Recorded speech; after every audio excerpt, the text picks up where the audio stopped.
আশা বিএনপির নেতাদের মধ্যে কি পরিমাণ তৈরি হয়েছে। নেতার সফর উপলক্ষে মেয়ের জোগাড় করতে হবে। এই যদি রাষ্ট্রীয় ক্ষমতায় থাকা দলের চরিত্র হয়, তো এই ধর্ষণ যারা করে, নৃশংসতা যারা করে, সব জায়গায় এই দলের লোকদের মদত এবং সাহায্য আছে।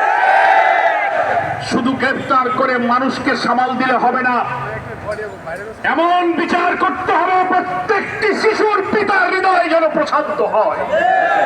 প্রয়োজনে আইন সংশোধন করে ধর্ষণ এবং মৃত্যুর শাস্তিত মৃত্যুদণ্ড, কারাগারের মধ্যে ফাঁসিতে মৃত্যুদণ্ড দেওয়া হয়। বাংলাদেশের ফৌজদারি দণ্ডবিধি প্রয়োজনে সংশোধন করে ইসলামিক জুরিসপ্রুডেন্সে বলা হয়েছে এই সব নৃশংস হত্যার বিচার প্রকাশ্য জনগণের মধ্যে, তাকে সামনে মৃত্যুদণ্ড দিয়ে গোটা জাতির মধ্যে অপরাধ সম্পর্কে আতঙ্ক তৈরি হবে। প্রয়োজনে আপনি তাই